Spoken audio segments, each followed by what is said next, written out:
हैं, प्रिय होती हैं।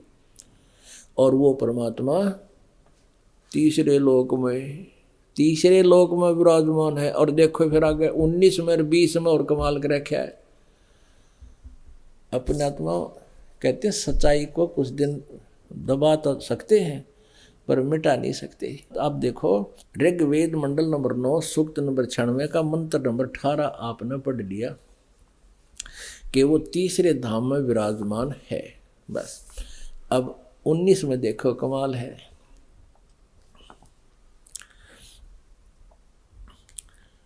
वह चौथा परम पद परमात्मा है। अब इन्होंने तो अपने हिसाब से कर दिया। यहाँ लिखता है महापुरुष उक्त चौथे परमात्मा का वर्णन करता है। अब ये नहीं होगा भगवान एक है अनेक नहीं। और यहाँ लिख रखा है कि चौथे परमात्मा तुरीय माने चौथा। यहाँ इन अनुवाद में भी तुरीय लिख दिया, चौथा ना लिखा कदे थारी बात का खंडन हो जाए, अक्षर पता लग जाए, तुरीय लिख दिया।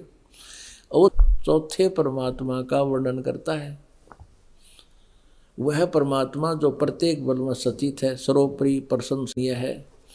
अब यहाँ लिखा है इस मूल संस्कृत में ये समुद्रम तुरियम धाम। समुद्र माने जैसे समुद्र सब जल का स्रोत होता है, ऐसे सब का स्रोत परमात्मा रूपी समुद्र, उस परमात्मा में से जो तुरीय धाम और चौथे धाम में विराजमान, ये अकय लोक की तरफ संकेत है। सतलोक, अलखलोक, अगमलोक और चौथा है ये अकय लोक। वो समुद्र रूप यानी जहाँ से सभी का निकास हुआ है, वो अकय लोक के अंदर वो अमर पुरुष पूर्ण परमात्मा चौथे धाम में रहता है। और वो चौथा भगवान सच्चाई को मिटा नहीं जा सकता, ये छुप भी नहीं, इनसे दब भी नहीं पा रही। प्रकृति की सूक्ष्म से सूक्ष्म शक्तियों के साथ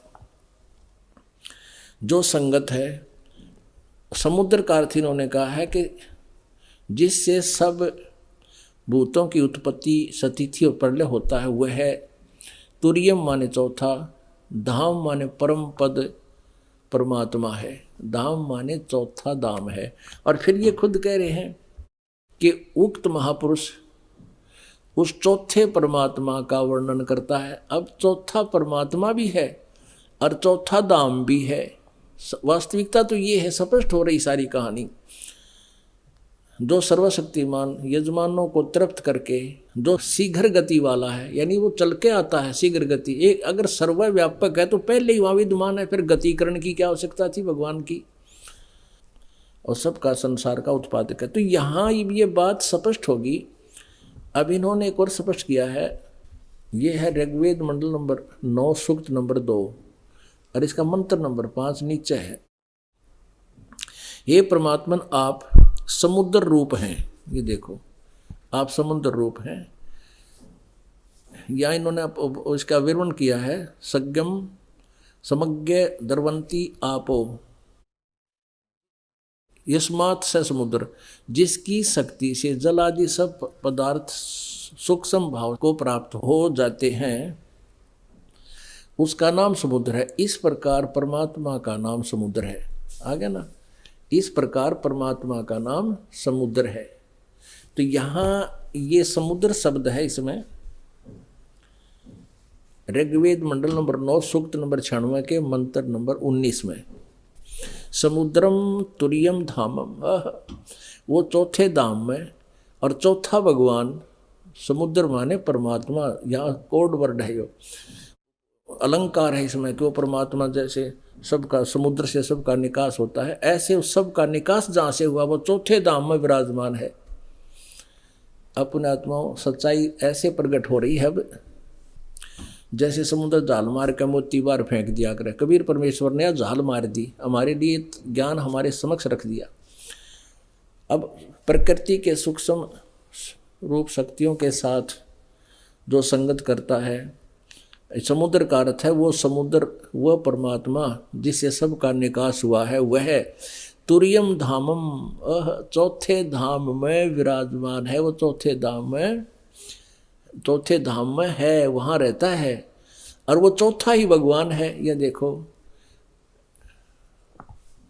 महापुरुष उक्त तुरीय माने चौथे, ये तुरीय माने चौथा, चौथे परमात्मा का वर्णन करता है। यानी जो सही संत होगा वो बतावेगा चौथे और सब भगवानों के बारे में।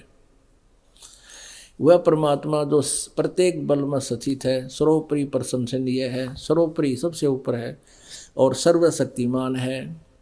यजमानों भक्तों को तृप्त करके जो शीघ्र गति वाला है। हाँ, अब 20 में फिर देखो, कमाल कर रखा है 20 में।